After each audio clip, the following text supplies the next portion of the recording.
farming, computer companies themselves. So we cover a wide range of projects that we can work with and we work with. Multiple platforms. Tomorrow, as you guys are here, you're going to see an awful lot of discussion. A lot of the sessions are about what we call microprogrammable sorts, Arduino, Maker, Texas Instruments style small boards that allow for the ability to automate a lot of tasks that previously before we couldn't do. And they're easy to learn. They're very cheap. And so they're easy to access. And we can mix and match various components nowadays. They've gotten the code to the point where you can mix and match a lot of these components to make just about anything under the sun. Has anybody here had a salesman come to your door and offer you to have home security that you can view through the mobile app? One has. Two, yeah. Again, that technology is incredibly easy to create. As much as they like to market and sell it to you for a large amount of money, the technology is very easy to create, monitor, manipulate, and hook up. And I'll show you some examples of people that have done it in their basement.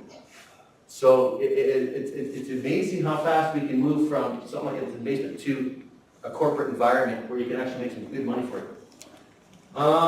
Again, interests range everything from solving industrial problems to fun and tinkering with electronics. So there's a small company in Saskatchewan called Peachtree. Anybody here heard of it? What's it do? It's the company I'm thinking of. They invented some kind of 3D printer, didn't they? They did. Have a sucker. He's right. 3D printer. Okay, so they're the first company in the world to create a prototype 3D printer that's available for around $100. Which, and it's actually called a photolithographic printer. And the cheapest photolithographic printer that you can find on the market is about $2,500 currently. And they're currently in the process of making one for $100 that they will sell. They're in the second prototype phase. So they've gone through a first prototype, they're in the second prototype, and I think they're going to do one more prototype, and then it's being commercially released. So these small guys had fun tinkering, and now they're working on this end, making the world of 3D printing, which if you guys have seen some of those 3D printers out there, all those are about $2,500 to $3,000 a printer. They're not cheap.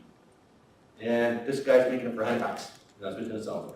So it's going to change 3D printing and how it's done throughout throughout the world for the most part. Okay, so I said I was going to talk about programmable microcontrollers and some of the logic. And there's some prerequisites that everybody kind of needs in order to be able to use electronic devices. Anybody here interested in using electronic devices? Using it. Anybody here interested in programming with them? Okay, one, two, okay, so there are a few people, okay. Oh, I think somebody back there needs a sucker. We got two young ones back here. Let's see. Oh, she's got a lollipop. You don't want a sucker, do you? Oh, you can have one anyways. There you go. There you go. Okay, so there's a couple of prerequisites we need to be able to work with these types of systems. You have to be able to look at some problems with the logical line. Most of us can do that. We need some simple electrical theory. Most of us may not have that, but ironically enough, you can look this stuff up online and it's really quite easy, quite simple. Okay, and the last one is some simple programming. Within this particular genre, there are an awful lot of online tutorials that are free to show you how to work some of that. So almost everything you need to get into it is free. It's on the internet, and it's easy to learn for the most part because they have a lot of tutorials that walk you through some very basic stuff.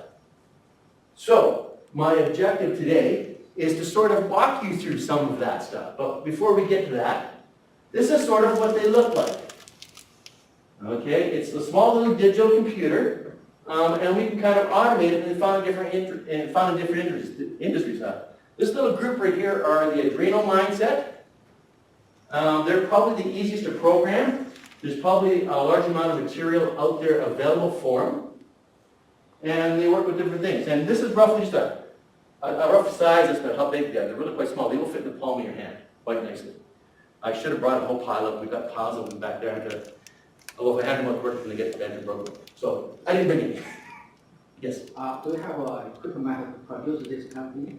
Do we? Yeah. At SciEst? Yes. Oh, We have a program that actually will print these things out, if we need to. oh, We tend to buy it because it's easier, but we can actually print unique circuit designs if necessary. So a lot of times what we'll do is we'll buy one of these little guys right here, because they're about 20 bucks. 20 bucks to get you one of those. We will build a prototype system with it, and then we will, if necessary, then go back and create a custom-made one for you that you can take to any manufacturer and have them printed for you specifically if you need to. yeah. But this is a fast way to quickly prototype something. There are some downsides to this. They are slower than some of the more, I guess this is a slower brand, this will give you a lot faster in terms of how fast. So if speed is something that is necessary for your calculations or for your sensors, then we would have to move to a slightly different platform, but they do mix and match fairly well. So we can get away with it. So lots of little pictures there. So what can we do with it? Well, first thing we got to do is, okay, so what this is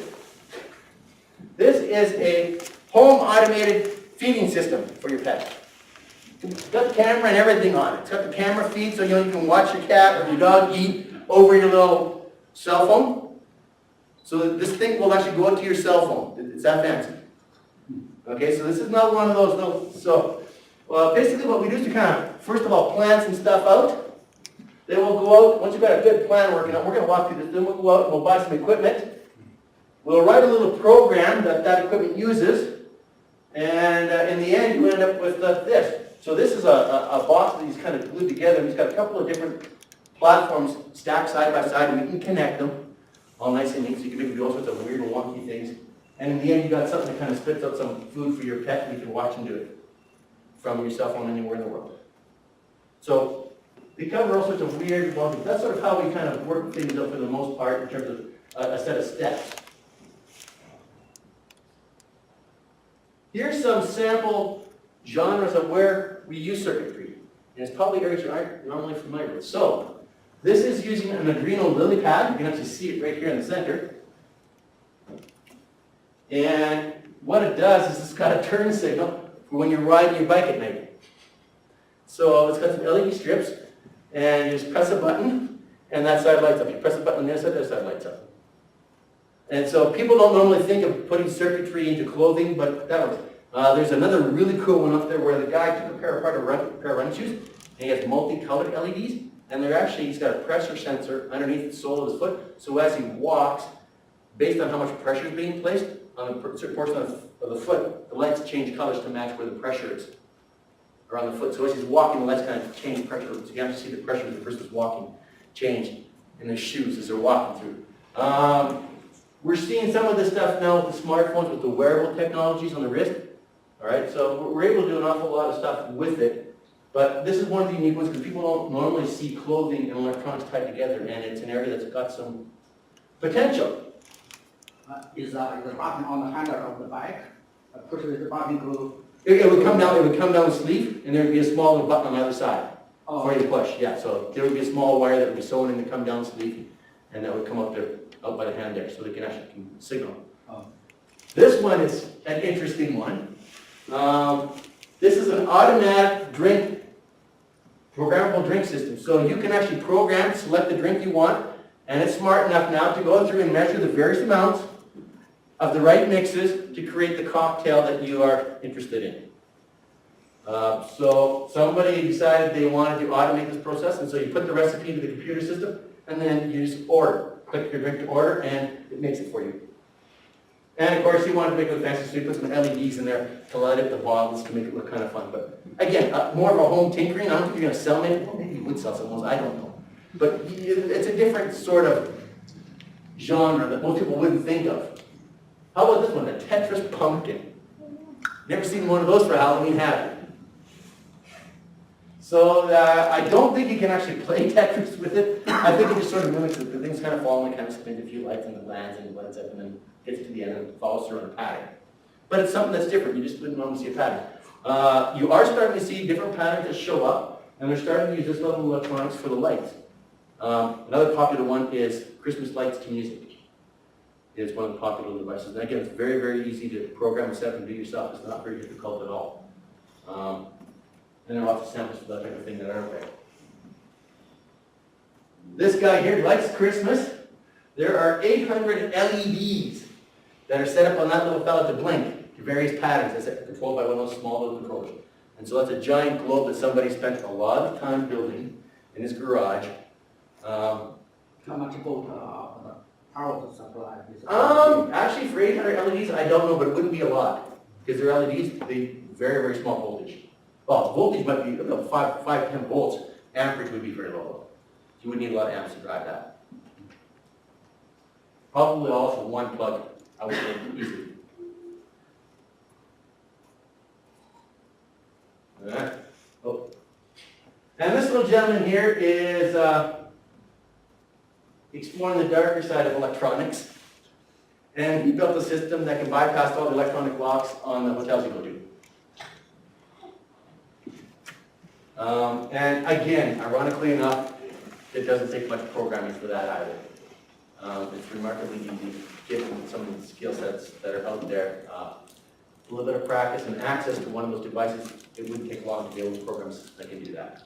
So he was having some fun just testing some security of hotels out, and it doesn't take very long to bypass them. At least nowadays, anyways. That would be fairly quick. Just like in the movies, we see them slip the card in, button, you're in. It's literally about that fast. And you can see the device he has, it's just a cell phone and a small little circuit and then goes. All right, that is my desk. So those are some weird and wonky ones. This one is actually an industrial-based one. And this one is a light spectrometer to figure out the difference between malting barley and regular barley, automatically. So that we can build an automatic sorter for malting barley. So, as I mentioned earlier, we had some that were kind of interesting, the little lights on the back. This now is a light spectrometer, custom built for a specific agricultural application. Okay, so there is a large range of capabilities that we can have with some of these particular products.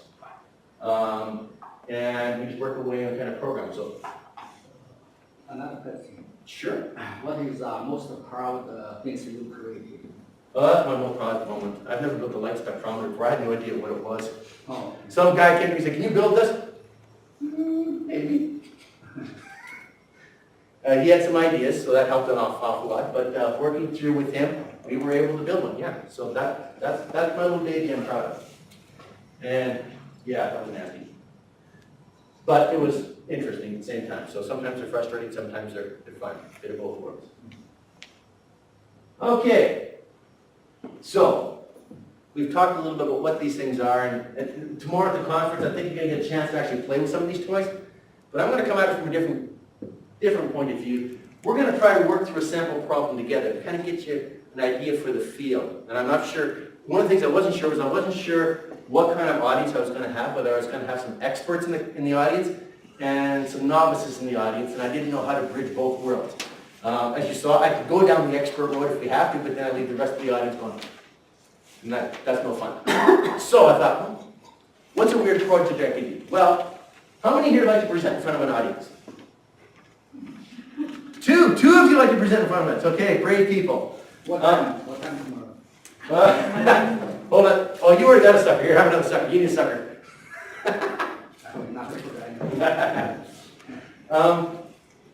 Get in front of an audience. What's your greatest fear presenting in front of an audience?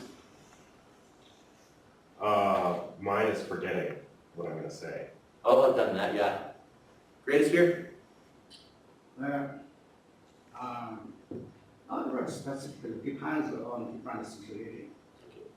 What's your greatest fear? Well, mostly because I get that nervous feeling in my stomach. I hate that feeling. We always get that. Actually, if you teach enough, eventually you get over it, but it takes a long time. How about having your zipper down in front of an audience? Yeah, That's just a bad thing to have happen in front of an audience. So, could there be a way to automate the zipper so that we know? So You can create the lock, the zipper or something. I want to figure out a way to make sure that my fly is never low when I go in front of an audience. That's the reason. That's our problem. Oh boy. You weren't expecting that when you walked in here this afternoon, were you? I can tell. It's just a completely different problem. There it is. There's the fly. There's the zipper. There's our sample that we're going to work with. How are we going to tie a computer into that thing to tell when it's low? Any ideas? Electricity. Sensor? Electrically. Sensors. Sensor of the line or something? Sure. How about if it's half mast? Something at the top of it, I guess. Something on top so we can tell when it's fully done up and something halfway down maybe and... Button down. Pardon me? Button down. If you put the button down, you need to move. Oh, then how you take it off? Yeah, unless when you did it, you turn off and you can zip down.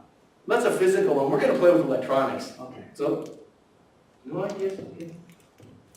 That's it. Well, we'll work on it. So, you've sort of already, ironically enough, some of you have already sort of kind of got a little bit of an idea. Yeah, magnetic. We're getting closer. Oops, I got to point. I keep wanting to point to that. I got to look. It's over there. So, we talked about building what's called a zipper potentiometer. Anybody know what a potentiometer is? Big word. How many know what a radio dial is?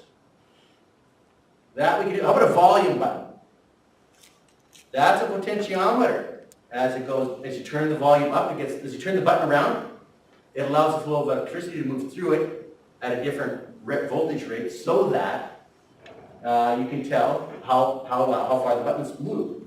Okay, so following that same sort of idea, if we think of the zipper as a volume control, the amount of electrical current that we allow through the zipper will determine how high and how low it is, just like a volume control. So we're going to use a zipper just like a volume control. So that's sort of the basic idea. Probably one you hadn't thought of. No? Okay, cool, cool. So how do we turn the zipper into a volume control? Have something that runs all the way up and down it so that you can tell like which volume it's at, I guess? You are on the right track. Beautifully done, beautifully done. Have a sucker.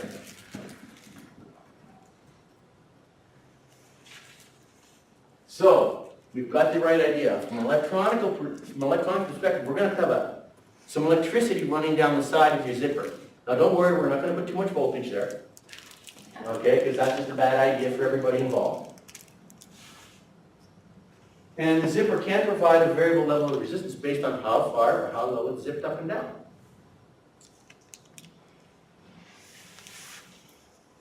So here's a different question.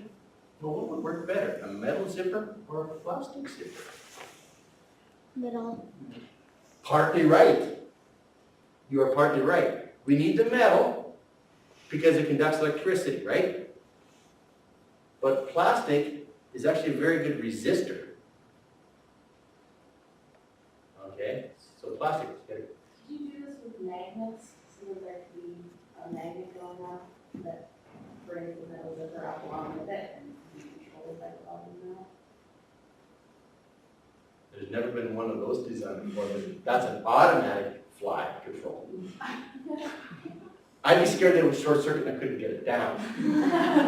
But you could do that type of technique. You're right. You could get, it gets a bit bulky though.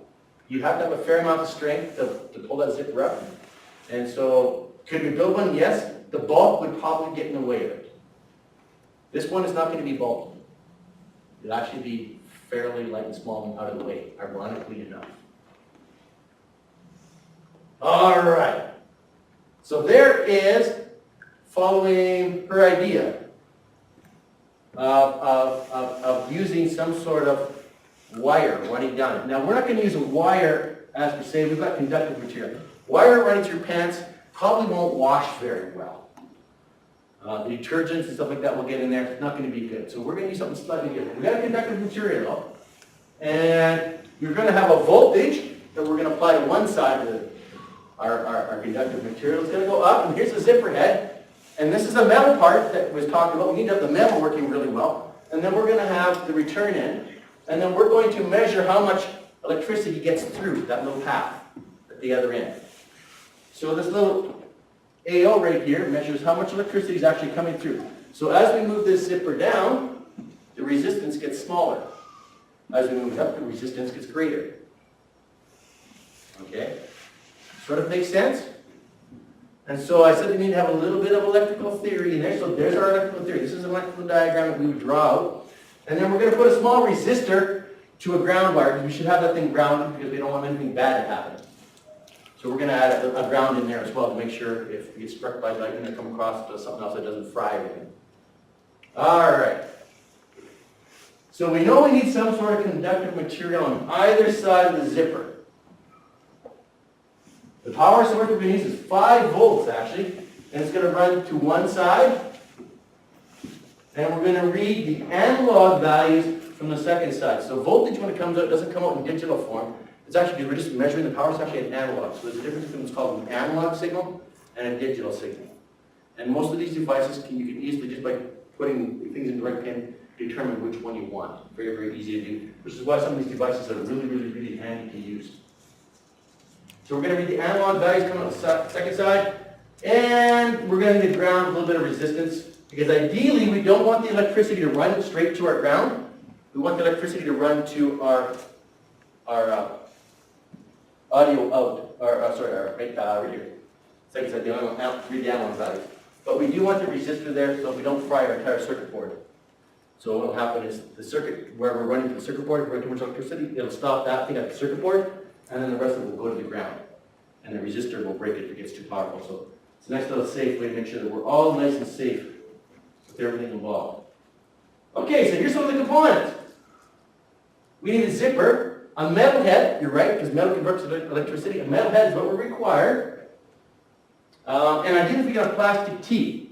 It is possible you can get zipper custom made that way, but in this particular case we just use all metal. And the all metal will work, but plastic teeth actually work better. We need a resistor, right there, that's what they actually look like, the really small things. We need a resistor that we can put to our ground. We're going to need a needle, right there. We're going to need some conductive thread. And a conductive thread, the more resistive you make the thread, the better it is, because we want to have some resistance in our circuit. The more that we have, the better it is. And this is the style of thread which actually works the best. I have no idea what the 110 pet is, but that's your kind of your resistance that that type of thread, that type of yarn there offers. It's a little bit thick. And then we're going to need one of those Arduino circuit boards that I showed you way back where at the beginning. Now, ideally, if we were doing this in clothing, we'd use a lily pad. But in this particular case, since I didn't have a lily pad, I had a small little square thing, so we use the square thing for this one. Which we wouldn't put in because it's hard, brittle plastic, but the lily pads make it go into clothing, so it's flexible. And so it works fairly well. All right. First thing we got to do is do a straight stitch. And as you take a look here, what we're doing is we're sewing a little gap there, then we're leaving a gap, and another set of thread, leaving a gap, another set of thread. And then on the other side, we're going to create an exact matching. So there'll be another little piece of thread right there, right there, right there, and right there. So we have the exact same set of tracks going down both sides of the zipper. Ideally, we like to get these things as close as possible to the teeth. And of course, once you get in here close to the teeth, it does get more difficult to sew. You have to push it through pretty hard to get it nice and close, but it does work when you get it through close. The idea is that zipper head, that metal zipper head is going to come across, and when it comes down, it's going to bridge the gap to complete the circuit between those two pieces. And electricity won't flow all the way to the end. Electricity will flow through that small thing, and since there's less yarn that it travels through, it's less resistance. So as the zipper fly gets lower and lower and lower and lower, our voltage actually climbs. As the zipper head goes up, the voltage drops. So we can actually measure that voltage drop as the zipper moves up and down that particular set of tracks. At the bottom, right down here, there's one sewn right there. And these can be off to the side a little bit. We need a little loop. Because somewhere here we have to attach our wires. So there's a little bit of wire involved. Not much, but there's some wiring that does get involved that needs to move over to the lily pad. You could use conductive thread to make the wires as well. but I didn't, so. And again, the metal zipper bridges it, increasing and decreasing the resistance as I explained, as it moves up and down through that particular system. Okay, so putting it all together. It really makes your life easy if you kind of take a wire and do a little bit of a soldering iron, so a little bit of soldering and some wire, which is kind of fun. So you get to play with hot metal irons and play with some metal, liquid metal, I guess, so to speak. We're gonna take that little resistor and put it between two wires because it's easier to handle when it's that way, rather than trying to directly connect the wire to the thread. We need to connect one wire through the loop to one side of the zipper, and that's going to be our power. And then the other side of the zipper, we're going to have two wires connected. One wire is going to go to our ground, and that's going to have the resistor in it. That's that little soldering one that we've done. And the other one's just a little small piece of wire that's going to run to our analog out the AO pin on the Arduino to read the voltage that's coming through. All right. We get that all done, and that's what it sort of looks like. Really not quite pretty, but it works. Okay. If we connect a multimeter to the analog out wire and to our voltage on the other side, so we can actually measure the voltage, we can figure out how much resistance our system gets. We're going to need that when we go to programming. Okay. We need to know roughly what our ranges are for voltage so that we can tell it what to say at various voltage levels. So we'll measure the voltage level when a certain voltage level hits. Then we will do something in particular. So with the zipper fully closed, the resistance is about 4.5 volts. So we start with 5. So we have 5 volts coming in, and at the zipper fully closed, we measure 4.5 volts. When we open the zipper, so you're fully, completely open, you got about 4.9, and when you're at half mast, you're about 4.7 volts. Okay, now we can get more precise for each one of those little notches as we go down, but I figured those 3 points are probably the most important points to have with respect to our little closed system. So, now what are we missing?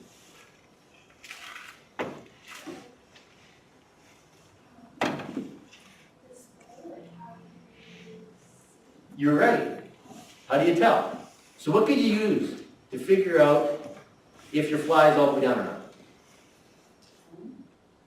You could use a phone. Actually, no, that requires a little extra circuit, but you could, yes.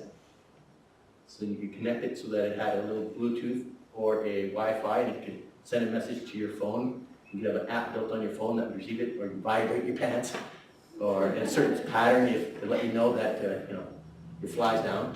That would be a discreet way of doing it. Although the packaging a little large, you start with the Wi-Fi in there. What else would we need to run this whole system? Buzzer. A buzzer? Yeah, we could use a buzzer instead. Run the voltage right off the system. Yeah. What else do you think we need? I think that, well, I think the buzzer would actually be a pretty good idea. It would, wouldn't it? Something that makes a noise, right? Maybe you should change volume? Well, actually make it so there's a little one of those little metal things that you put in your ear. Oh! And then you hear the buzzer. Just so you hear the it buzzer, doesn't so you know. interrupt anybody else. Well, you have to interrupt if your fly's all the way down, because you gotta turn around and zoom back up again. But you're right. That's it. Are you gonna be an engineer when you grow up? You don't know. Think about it. Okay, so 2 things. A battery! We're missing a battery! Okay. Again, one of the nice, easy ways of doing this, if you want to get fancy and put stuff into clothing, is to use those small little round flat batteries, and you put them in series. And so you can set them up so that they're kind of on a piece, sew them into a small piece of clothing real quick, or a band around the waist or something like that. And they're basically invisible, small little switch, and that gives you an awful lot of battery power in something that's almost undetectable. You never know you're wearing it. So it's an easy way of doing a battery pack. Or you can go into, cell phone batteries. You want a great big thing that sends out lots of signal, lots of charge for, forever. You can carry something that heavy. And they aren't that heavy, but they're still bulky compared to, small little batteries. We need some sort of batteries to power it. So that isn't included in this project yet. Speaker or the buzzer. I thought you need some sort of thing to let you know that what's going on is happening. We didn't have one of those. Oh, code, that programming thing. Oh my goodness, yes, that ugly stuff that nobody here is interested in except me. And that gentleman that was right there that left. Oh, you think you were interested in programming too, yeah? Good. Okay, so the language that's used to run most of these things is called the C programming language. It's a very old language, it's been around for a very, very long time. And it's the one that works on almost all of universally. All right? And this is what it looks like. The green stuff isn't code, that's just things to tell you what's going on. So somebody coming along can read. Matter of fact, this is the simplest, or one of the simplest sets of codes that is on the Arduino. And for the most part, this is what you would find on the internet. This is almost exactly like this. I squished it out just a little bit so that it would fit on the slide. So they actually had a little bit more white space in there. I took it all out because it wouldn't fit. And this is basically it. So can anybody tell me what this thing does? What does this program do? Light blink. You're right. That's all it does. It makes the light blink. How do you know that? It's turning the light on high and then low and high and low. Yeah. So you just learned how to program. Was that difficult? No. Gotta get myself out of a job soon, all right. No, actually, it's not that bad. Okay, so what this basically is doing is this is telling a light on the actual circuit board to blink. But this is sort of the code that you can follow to do something simple. And we can make it do all sorts of things, and this is sort of a simple one. What do you think loop does? Oh, you're right, it makes it run over, and over, and over, and over again. This is rocket science. We've gone a long way. So we've got these non-programmer types already figuring out how to program. What do you think delay does? We can go. Yeah, it just causes it to pause. For how long?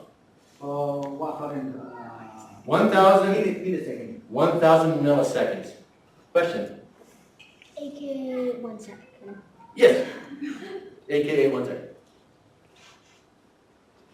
So, this doesn't seem too terribly hard. What do you think this pin mode means?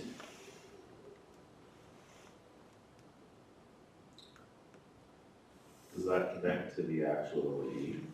It does. That runs the signal out of the device into the... Yeah, it's output. Video. So it's actually putting something out. So it's sending a signal out from the circuit board to the LED. I can change that and I could have an input. So if I had pin mode input, what would that do then? Accept the signal. You'd be accepting the signal that's coming in from the outside of the board. So in our zipper, we would actually have a pin mode in. It wouldn't be LED, it would be zipper 1 or whatever you want to call it. And zipper 1 right here would be this number right there. You would say which little, oh, let's see if I can go back here. This one's a bad picture. If you take a look right here, there's one little spot right here that plugs in. That's a pin, that's got a number associated with it. And all that's saying on the board is, at this particular pinhole, read what's coming in at that spot. So whatever's coming down the wire and into the spot, listen for it, and that's what we're listening for, whatever signal's coming in there. Okay, so your pin mode in or your output basically says at this pin number location, we're going to either send a signal out, so we use that to send a signal out to our buzzer, or we have an input which says send a signal in and read the value coming in from that. And then we can assign that to numbers real quick. All right?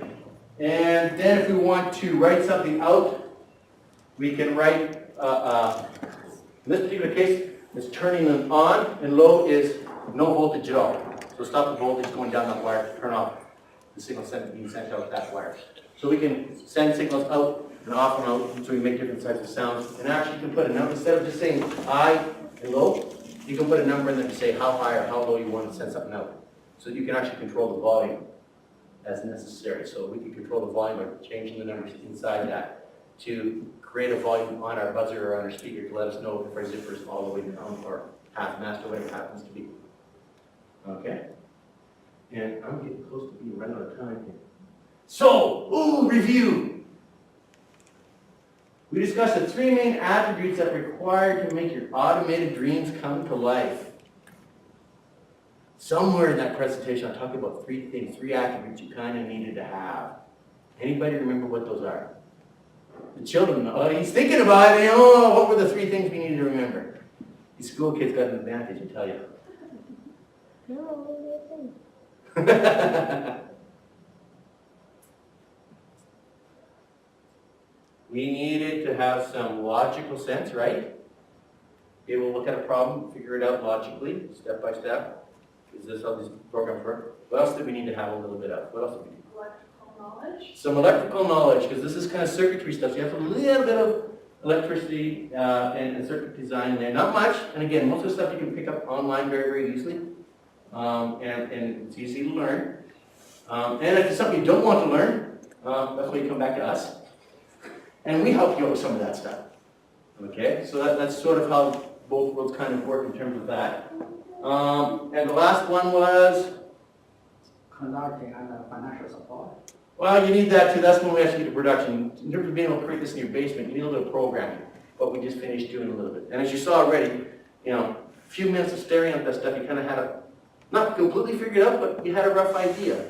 And by working through some of these samples, it's an easy way to engage the community and start learning from them very, very quickly. And you'll see a bunch of these guys up there in the hallways, that's exactly what they've done. Is they kind of pick it up on a hobby. And if you join one of those clubs, they'll usually help you along as well, because there's a bunch of like-minded people trying to help you through that process of learning some of that stuff. So again, a very nice maker community is really promoting this style of interaction. Is that development and Yeah, it's more of a home-based development, pre-production for industry or pre-commercialization. But when you want to move towards the commercialization of some of your products, that's where we step in and try to help you along with some of those things with respect to how to fix a problem, maybe fix gaps in your problem, those types of things. And so that's sort of what we do. I've got 10 minutes left. I had a long program on the back if I went too fast, but apparently I didn't go too fast. I don't want subject to a programming lesson because there are not enough geeks here. how you, Sorry, did you actually make that? Does everything? No. Are you going to? No. Oh. No. If you go on there and take a look at some of the things, there is, they call it the Zipper Orchestra. I graduated, so now it gets really, now that gets a little more fancy. For each, instead of on the zipper, each one of those little teeth, they've paired with resistors, and so the tones change as you slide the zipper up and down. But so that wasn't just putting thread down the sides, that was measuring at each tooth that was connected at the time. So they spent a lot of time, because it's a jacket. So every last set of teeth had sets of resistors attached to it, and they could pick different sound volumes based on the exact amount, because they vary the resistance to each tooth, so they could measure very distinctly which tooth it was at, and where it was exactly the thing. And so that was one. The other one I saw was really kind of cool was a pillow that had music on it. And it, as you lay on the pillow, you zipped it, and zipper controlled the volume for the music. And the other one was mood pans, where if you undid the button snap, the lights went out. And you did the zipper, the music went to a certain volume level, the candles lit up. So there's all sorts of weird and wonky things that are available out there that people have, and by the way, there's a website called Instructables, and they walk you through a lot how to build those types of things. So there's an entire market out there for all sorts of, anything you can imagine. People have kind of sort of thought of it, or if they haven't thought of your exact problem, that's for you to contribute. And again, back to the Makerspace, work together, contribute it, come up with a solution, and you post it for the world to enjoy. Kind of an open source, let the world kind of find some cool stuff. Unless you think you're going to make money doing it, in which case then you would not tell the world quite yet, because that gives away your idea and you don't make no money anymore. Any other questions? science, the parking is used to be very horrible. It still is. Better now? You have to pay to park now. Oh, It okay. used to be free, now you don't. Now it's not. How long, 4 hours or longer? I don't know how long the parking is. $5 a day. $5 a day? Oh. It's not atrocious, but lots of students still park. Yes? What kind of options do you guys offer for people who are based in Regina and don't want to commute and aren't necessarily interested in doing a full certificate program, but would just like to take one course. Certain programs, depending on the program you're looking at, certain programs have courses online. So for example, in our computer program, we have the entire first years online. And so you can pick and choose your courses you want to take, just like out of the basket, and away you go. There might be some prerequisites, but a lot of our first year classes don't have, except for our programming. You have a beginning programming and you have the next level. So that one does have a prerequisite if you want to do more advanced programming. I'm not sure about our ESET program, which is the electronics circuit design program, which does this in great detail. So they actually do the building of the circuits. They actually design them from scratch, the whole 9 yards, build them, program them. We do it more from a programming point of view. We're teaching our students one low-level language, C. So some of the sample projects we had our students do was a remote control car that ran off of his smartphone.